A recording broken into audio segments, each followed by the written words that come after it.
দর্শক, আমাদের এই পুকুরের পাড়, এই দুই পাড়ে কিন্তু আমরা কুমড়া চাষ করছি। ভিতরে আমরা ধান চাষ করছিলাম। এখন এই ধানের এই যে জমিটা, এটা আমরা পাওয়ার টিলার দিয়ে চাষ দিব। তারপর এর উপর দিয়ে আমরা কুমড়ার জন্য মাচাটা তৈরি করব। তো আমরা অবশ্যই এটা মাচায় চাষ করব।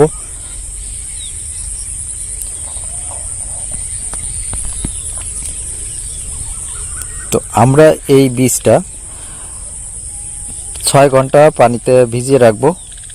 তো আমরা পরিষ্কার পানিতে 6 ঘন্টা ভিজিয়ে রাখার পরে তারপর আমরা এটা অঙ্কুরিত করতে দিব।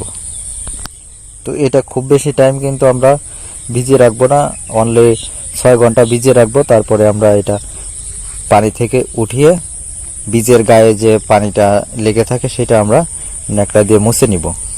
মুছে বীজের সাইডের যে পানিটা ওইটা শুকিয়ে গেলে তারপরে আমরা এটা অঙ্কুরিত করার জন্য ওমে দিব। ওমে দেওয়ার 10 থেকে 12 ঘন্টা পরেই কিন্তু এই বীজগুলা অঙ্কুরিত হয়ে যাবে। তো অঙ্কুরিত হওয়ার পরে আমরা কিন্তু বীজগুলা সরাসরি আমাদের জমিতে বপন করব। তো এক্ষেত্রে আমরা এই যে মাদা তৈরি করছি, প্রত্যেকটা মাদায় কিন্তু একটা করে বীজ বপন করছি। তো একটা মাদা থেকে আরেকটা মাদার দূরত্ব দেখেন 1.5 হাত। এই যে প্রতি 1.5 হাত অন্তর একটা করে মাদা, আর প্রত্যেকটা মাদায় একটা করে বীজ। তো এই যে মাদাটা, এই মাদা থেকে এই মাদার দূরত্ব হচ্ছে 1.5 হাত। তো এই প্রত্যেকটা মাদায় একটা করে বীজ আমরা বপন করছি। তো বীজ বপন করার পরে এখন মাঝে মাঝে বৃষ্টি হচ্ছে কিংবা অতিরিক্ত রোদ্দুর হচ্ছে, যে কারণে আমরা এটা ঢেকে রাখছি। তো 1-2 দিন এটা ঢেকে রাখবো, তারপরে চারাগুলো গজানোর পর এগুলো আমরা সরিয়ে দিব। তো এই যে দেখতে পাচ্ছেন, আমরা প্রত্যেকটা বীজের এই মাদা কিন্তু ঢেকে রাখছি। তো আমরা আগামী দিন এগুলো উঠিয়ে দিব। অতিরিক্ত রোদ্দুর কিংবা অতিরিক্ত বর্ষার জন্য আমরা এটা ব্যবহার করে থাকি। তো এখন যে আবহাওয়া, যে সময় বৃষ্টি হচ্ছে, অতিরিক্ত বৃষ্টি হচ্ছে, আর যখন বৃষ্টি থেমে যাচ্ছে তখন অতিরিক্ত তাপ আমরা দেখতে পাচ্ছি, যে কারণে এই মাদাগুলো আমরা ঢেকে রাখছি। তো মাদায় যদি অতিরিক্ত ভেজা ভাব থাকে তাহলে বীজটা কিন্তু নষ্ট হয়ে যেতে পারে, কিংবা মাদার এই মাটি যদি অতিরিক্ত শুকিয়ে যায় তাহলেও এই বীজগুলা কিন্তু সহজে অঙ্কুরিত হতে চায় না। বীজ থেকে সহজে চারা গজাতে চায় না, অনেক দেরিতে এসে চারাটা গজাতে পারে। সে কারণে আমরা যদি দেখি যে মাটিটা অতিরিক্ত শুকিয়ে গেছে, তাহলে আমরা এখানে হালকা পরিমাণ পানি সেচ দিয়ে আবার এটা ঢেকে দিব। তো আমরা এটা মাঝে মাঝে চেক করব আমাদের বীজগুলা ফুটে বেরোলো কিনা। তো বীজগুলা যদি ফুটে বেরোনোর পর এটা আমরা সরিয়ে না দেই তাহলে এই গাছটা কিন্তু বেঁকে যাবে। সেজন্য আমরা অবশ্যই ঘন ঘন এটা চেক করব আমাদের এই মাদায় এই বীজগুলা ফুটে বেরোলো কিনা, সেটা চেক করে আমরা এগুলা সরিয়ে দিব। তো আমরা এখানে একটা বীজ দেখেন, এটা কিন্তু ফুটে বেরোনোর মতো অবস্থায় চলে আসছে। এই যে দেখতে পাচ্ছেন, এটা কিন্তু আগামী দিন ফুটে বেরোবে সেই অবস্থায় আছে। তো মাটি যতটুকু পরিমাণ ভেজা আছে এটাই যথেষ্ট, এর চেয়ে বেশি আর দরকার নেই। উপরের এই মাটিগুলা শুকনা মনে হলেও এর ভিতরের মাটি কিন্তু যথেষ্ট ভেজা। তো বীজ থেকে চারা গজানোর জন্য যতটুকু পরিমাণ এখানে পানি থাকা দরকার, তো ততটুকু পরিমাণ এই মাটিতে আছে। তো আমরা যখন এই বীজটা বপন করছি তখন কিন্তু এই বীজের গায়ে আমরা কীটনাশক লাগিয়ে তারপর এখানে বীজগুলো বপন করছি। তার কারণ এই মাটির ভিতরে অনেক পোকা আছে। এই বীজগুলা আমরা যখন মাটির ভিতরে বপন করি তখন কিন্তু এই বীজগুলা খেয়ে ফেলতে পারে পোকায়। সেই কারণে আমরা এখানে ব্যবহার করছি হচ্ছে তাসলা, খুবই কমন একটা কীটনাশক।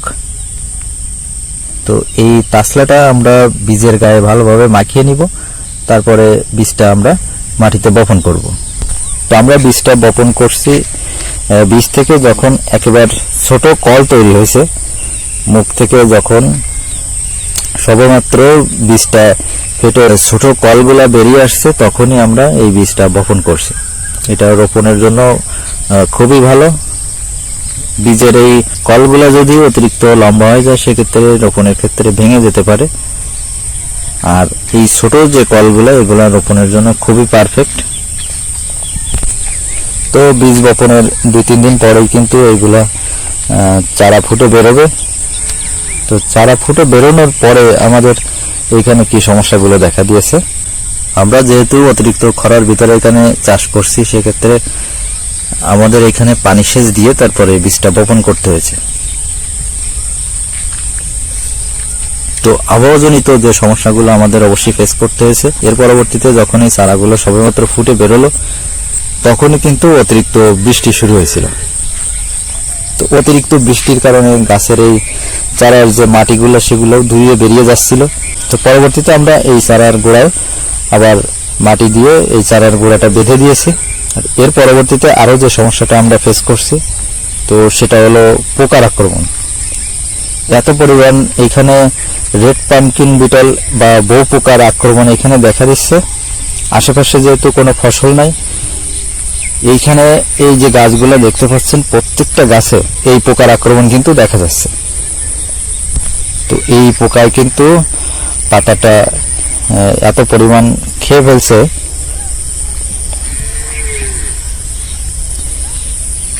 এখানে আমরা কীটনাশক স্প্রে করছি। তো এই পোকা দমনের জন্য আমরা ইমিডাক্লোরোপ্রিড গ্রুপের কীটনাশক এখানে ব্যবহার করছি।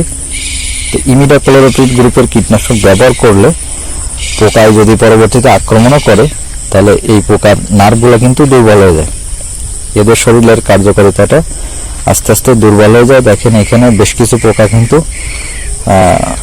আধা মরা অবস্থায় আছে, এখনো সামান্য পরিমাণ নড়াচড়া করছে এবং বেশ কিছু পোকা কিন্তু মারাও গেছে।